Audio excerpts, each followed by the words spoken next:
Merci Francis Coffinet, de nous recevoir chez vous. Vous êtes artiste à multiples casquettes, vous êtes comédien, vous êtes poète, vous êtes plasticien. Est-ce que c'est facile de porter toutes ces casquettes?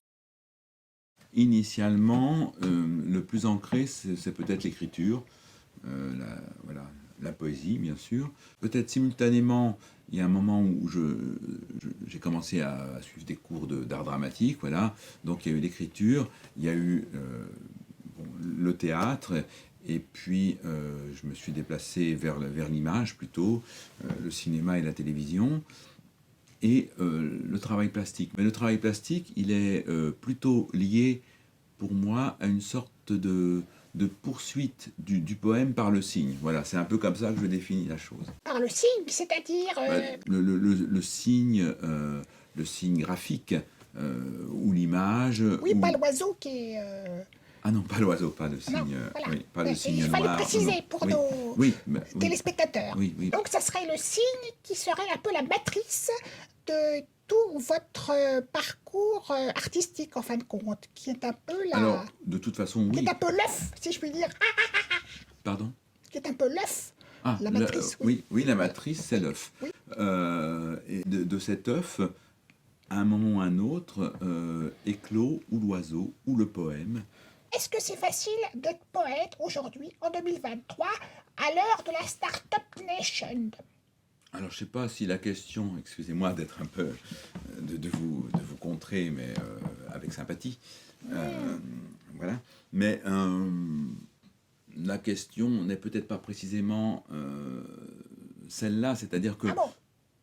la poésie a toujours existé, et je pense que tant qu'il y aura âme humaine, intelligence humaine, et que le cœur battra, il pourra y avoir poésie, quoi. Est-ce que l'on est poète, naître du verbe naître, n'est-ce pas? Ou est-ce que l'on devient poète? Souvent, les gens écrivent des poèmes quand ils sont enfants, adolescents, et puis ça s'estompe.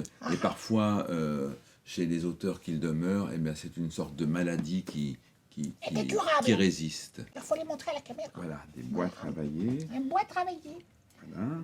Je travaille beaucoup avec la peinture dorée, avec des sortes de marquages. Je vais vous raconter une anecdote. Ah ben voilà. Un appartement que j'occupais à un moment, je faisais un travail en projetant de l'alcool avec un petit système de pulvérisateur, voilà, et donc de l'alcool en feu sur le tableau. Vous voyez? Oui. Donc j'avais protégé tout l'appartement avec un drap inifugé, et, enfin toute la pièce, pas l'appartement, mais le mur sur lequel je travaillais, et je projetais de l'alcool en feu sur l'œuvre. Ce n'est pas sans risque.